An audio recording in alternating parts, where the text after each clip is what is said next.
Hi, this is Jen Hart Be Awesome, and this is a quick video about mindset, resilience, and manifestation. So I don't commiserate with misery. Now, this doesn't mean that I'm not empathetic. I'm almost too empathetic, but I had to train myself to reduce that dial so I could be functioning as an adult. But also, not commiserating with misery means a few things for me. As a former, what was the diagnosis? Major depressive disordered person with traits of anxiety. I learned through cognitive behavioral therapy, DBT skills, and just my own process of getting out of my own way and not feeling crappy all the time, is that commiserating with misery has never benefited me. It may, at the time, when I'm very miserable, so to speak, or there's something going on in life that really kind of sucks, is that this is not to bypass or not feel those things or try to understand why you feel the way you do, because there's nothing wrong with your feelings, ever. It's the amount of time you indulge the misery. Because there is a point, and that point is different for every situation. Sometimes it's immediate, and sometimes there is, like, if you've been betrayed by someone, it does take a little bit longer, typically, to jump the shark. Come on, Jakey, to getting your mind stable and not ruminating anymore. The misery, or not commiserating with misery, was a technique that I used because I was miserable. And I know that my brain and my brain chemistry will go down a very dark path, because it has. The darkest path of, like, not wanting to be here anymore. So I know I am not allowed to indulge in a lengthy period of time of upset, of misery, of, I'm allowed it in a moment. I'm allowed it maximum per day, 15 minutes to an hour. But an hour seems like a lot now. But sometimes your brain can't help it, so you have to use techniques to move the needle so your brain isn't fixated on trying to solve a problem that's maybe not solvable in the moment. Could it be anxiety or whatever is going on in your life that feels you feel disempowered. Most of the time, misery is a disempowered position because it feels like something has happened to you. And sometimes it has. Like, there's no doubt that bad shit has happened to people, myself included. But living in that misery has never served the greater good of me moving forward, me feeling happy, me feeling contented, and me feeling like I have power and control over my life in some way. And the more I have, the reason why I love mindset, the reason why I know manifesting works and why the mind is so powerful is that when I thought negative things, I had more negative things to focus on. Are they always there? Yes, but so are all the good things that are always there, like the trees and the kitty cats. And, like, there's a positive to everything. And there's obviously toxic positivity where you can't acknowledge it, like, oh, somebody's going through hell. But hell or commiserating with misery is that after a certain period of time, just saying that shit is bad does never moves the needle. You actually have to take some form of mind action and physical behavioral action to change your life. If you are tired of being miserable, there's a mini kitty cat in the back. If you're tired of being miserable, my first suggestion would be ask, when are you thinking or communicating when your exasperation, your disempowerment, your feeling of like nothing's going to change. It's okay to feel like this kind of sucks. But then talking about it regularly, and only you will kind of know what regularly is, or the people around you. When you notice that people are starting to avoid talking to you about certain topics, that might be a check-in to see, okay, maybe I'm too negative. Maybe I'm too focused on this problem. Maybe I'm not seeing any solutions because I really right now my brain is just not allowing the potential for good to come into my life. And I've been studying metaphysics since I was a kid because my mom was very much into Ernest Holmes and New Thought theory and philosophy. And up and down in my life, the more I go back to those paramount training that my mom did, the more, and not necessarily Ernest Holmes, but like anybody, Neville Goddard, Florence Scovel-Shinn, or just cognitive behavioral therapy, the more productive your thought is. Meaning, like, it doesn't mean that you're like, oh, I'm perfect, everything, life is perfect. But when you're commiserating with your misery, it's very difficult to see a potential of change. And life is always changing. There is no stopping it. And we have power to create more positivity, love, abundance, contentment, and not misery in our lives. Even when things externally, depending on where you are in the world, depending on where your situation is, of course it can feel miserable. But like Viktor Frankl talked about in his book, Man's Search for Meaning, he was in the worst place that anybody could ever imagine. And he was able to keep his mind so stable and looking forward to the future that it saved his life in numerous ways, not just in the present moment where he was in Auschwitz, but legitimately everywhere from that moment on, he was able to use those skills that he was practicing and seeing other people in the camps do.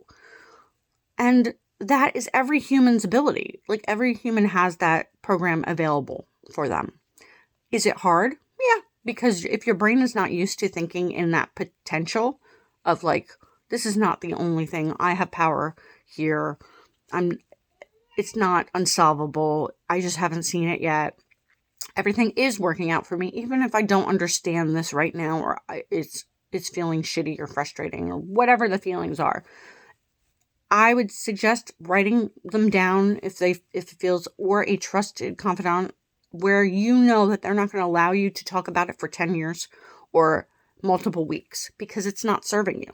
I remember one of the best times in therapy where I think I was probably talking about a particular frame of thought where I felt disempowered. More like people weren't listening to me because I grew up in that kind of home. So this isn't about not listening to yourself, but legitimately wanting other people to be something they couldn't, or they can't validate what I can't validate. It's the same thing. So within, so without.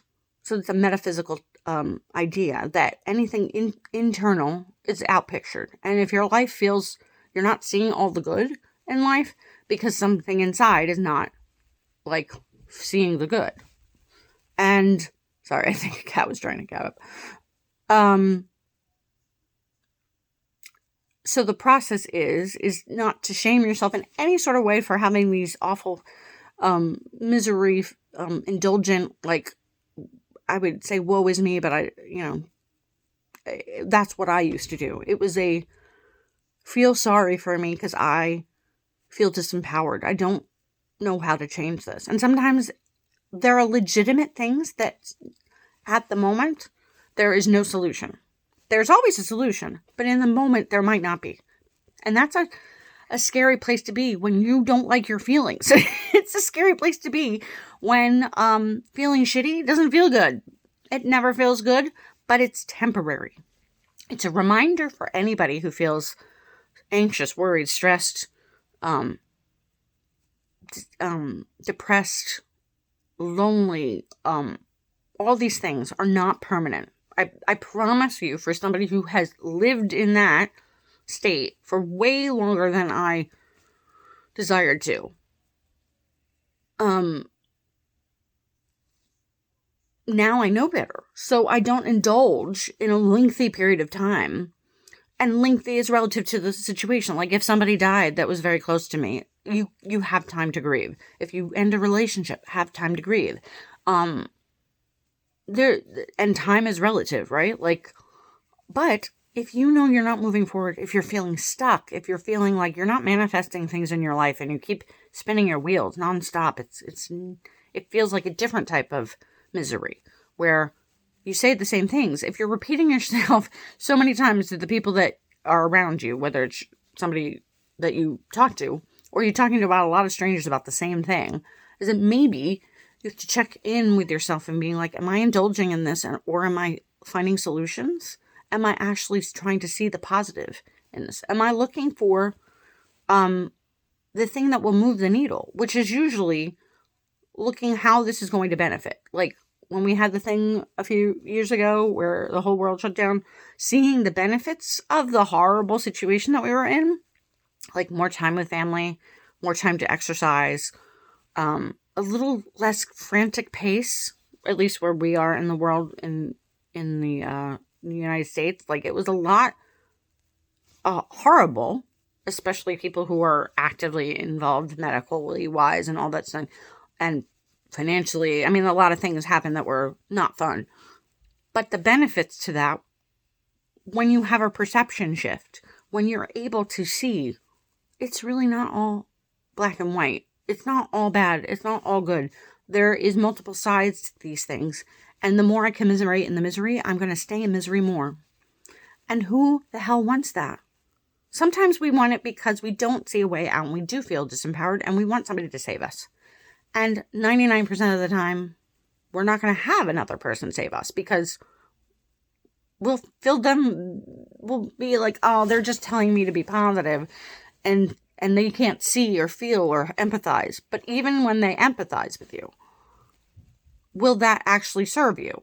Well, perhaps it might make you feel less alone and more connected. But at the end of the day, you still have your problem. And unless they're a solution-oriented individual in your life, you're going to be stuck. So you might want to go, okay, I feel better that somebody else see me and hear me. I see and hear me. What now? What's the next step? Not commiserating. First and foremost, as soon as I have a thought that is like repetitive and like going down that darker path that is not going to serve me. If I think of the worst things that could happen in this world right now, that's not going to serve me. It's not going to give me energy to be able to do what I'm called to do, which is help and support other people or the people that in my life, my friends and family. Like I will have no energy and feel very helpless and hopeless and give up. And nobody needs that right now. Everybody needs everybody on board within their own life. And then that trickles out to the amazing ripple effect of positive change in the world and whatever that looks like for you and the global consciousness. So my suggestion is that write it out, do whatever it takes for you to acknowledge your own feelings. That's really what it is. It's just acknowledgement that, yeah, this is unfair. This sucks. This is painful. Breathe, cry, do whatever, and then go back to center and being like, what's the good in this? What is this showing me? What lesson can I learn? What can I take forward with myself with this feeling? And what's the step or a feeling of peace that I can bring to myself? Is it everything is working out as it should? Things are in my favor. Like you can change your affirmation or assumption to whatever will most benefit you. This is why as Abraham Hicks says, is like the better feeling thought. The better feeling thought might not be like, oh my God, my life is perfect. I'm a millionaire, blah, blah, blah, blah. It could be just be like, I feel a little bit better. Every day I feel a little bit better. Every day I see something positive to look forward to. Every day I notice 3 things I'm grateful for and like acknowledge them and forward movement. Hence, then you get out of that stuck misery place. The world opens up. I'm telling you, like the energy that you promote, the people that come into your experience. I mean, it's perception. And in physics is like how you perceive something is how it will change the thing of the outcome. So the more you perceive and focus on things that are more slanted to the positive, and it doesn't even have to be like a huge jump. It's just a slight slant that I'm doing okay. I'm safe. Things are always looking up. They could be better. They could be worse, but I'm focusing on the better. And what's good in my life right now, what is working, and how can I change the things that I feel disempowered by or feeling a little less stable in or confident in? How do I move the needle closer to positive thoughts, mindset, perceptions, all those things that will benefit you in every area of your life, whether it's your career, whether it's relationships, whether it is like your body, your mind. Like, it's a process for different people. Sometimes it's immediate. Like some of my clients, they literally within 5 minutes they feel better, and then sometimes it takes weeks for some, and then sometimes it takes longer because the neural pathways of how one thinks in a way which is more pessimistic minded, I guess would be the word. I was very much that person for a period of time in my life. And wow, that period of time was a very long time. And wow, was I miserable. And I didn't want to be here. And I can say equivocally that those feelings are not permanent when I don't indulge in them. Same with positive feelings. Like I can only indulge in positive feelings so much where my brain will be like, okay. But they feel better. And why wouldn't I indulge in the fact that I'm grateful for breathing, for my bed, for the ability to create things for other people, to support other people, to love other people. I mean, that's a gift beyond. And I really truly believe, and this has helped me tremendously, is that if I give more energy and power to the positive thought than all those negative thoughts that I think, meaning I believe that a positive thought has more energy to move the needle than negative thoughts, it will actually shift the positive. Even if you have one positive thought per day versus all the negative things that you're thinking, worrying about, ruminating on, if you start believing that, if you start assuming that one positive thing will change your life, it will. It's miraculous. And it does take time because you're wired a certain way, you're programmed a certain way. But it's not impossible. And if you'd like support on that, I will continue to talk about this stuff. Mindset, manifestation. I'm going to start talking about new thought theories and philosophies to help you manifest the life you want. And also I offer one-on-one coaching. And I will be starting a course soon on anxiety, I believe. Let me know in the comments if that would be piquing your interest. It's similar along the lines, but there's so much to learn about how to improve your day-to-day, moment-to-moment feelings and not bypass them when you need to be upset, but also not indulge in the ones that are not going to serve you for your benefit, for your good, and for the rest of your life. Because you deserve to be here, because you are valuable, worthy, and deserving. And I hope you know that no matter what's going on in your mind or what's going on in the world. I hope you have a fabulous day. Peace.